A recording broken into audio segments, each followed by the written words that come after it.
Bem-vindos a mais esta reflexão. Nós precisamos compreender a importância do foco em nossas vidas, de mantermos os olhos naquilo que seja a vontade de Deus e crescermos na compreensão desta vontade e caminharmos rumo ao realizar desta vontade. Paulo é um exemplo disto para nós. Ele, quando compreendia a vontade de Deus, não procrastinava, mas caminhava rumo àquilo que era o interesse e a vontade de Deus para as nossas vidas. Paulo dá-nos exemplo, lá em Atos 20:16, fala assim, porque Paulo já havia determinado não aportar em Éfeso, não querendo demorar-se na Ásia, porquanto se apressava com o intuito de passar o dia de Pentecostes em Jerusalém, caso lhe fosse possível. Paulo precisava ir para Jerusalém. Ele sabia que tinha que ir para Jerusalém e de lá ele iria para Roma. Ele não compreendia como isto iria acontecer. Ele não tinha ainda o discernimento. Mas ele sabia que precisava estar em Pentecoste, em Jerusalém, no dia de Pentecoste, em Jerusalém. E ele mantinha esse foco, ele não se desviava.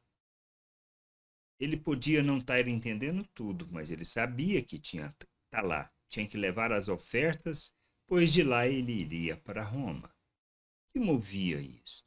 O Espírito. Ele tinha um discernimento, e a gente vê vários exemplos na vida de Paulo. Ele era encarregado, atribuía-se a ele um foco, algo para realizar uma obra, como for o caso das viagens missionárias que ele fez, as várias que ele fez pela Ásia, pregando e anunciando o Evangelho, a salvação, anunciando a Cristo Jesus. Muitas vezes era impedido pelo Espírito de ir em certa direção. E o que ele fazia? Buscava o discernimento, o entendimento, e à medida que aquilo tinha o entendimento iluminado, ele começava a fazer, ele não procrastinava. Por isso, essa decisão, esse foco é algo importante nas nossas vidas e Paulo nos ensina sobre isso. Muitas vezes nós sabemos que precisamos fazer algo, mas ficamos a procrastinar. Nós não podemos fazer isso. Nós somos filhos de Deus, temos o discernimento, o entendimento. Gente, muitas vezes, como ele, não tem os detalhes do que é para ser feito, mas sabemos que precisamos fazer e temos que mover nessa direção.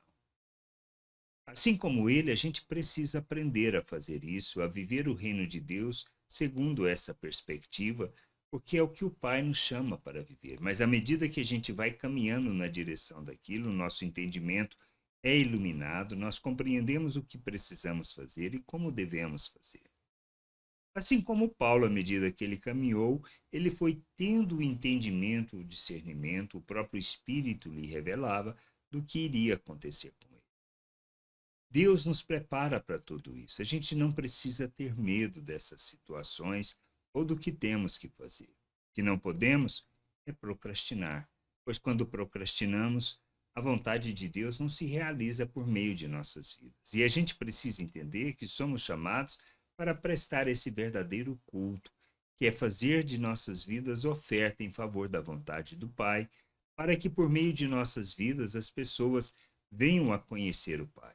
Somos chamados para viver o reino de Deus, para andar na vontade de Deus e para glorificarmos o Senhor.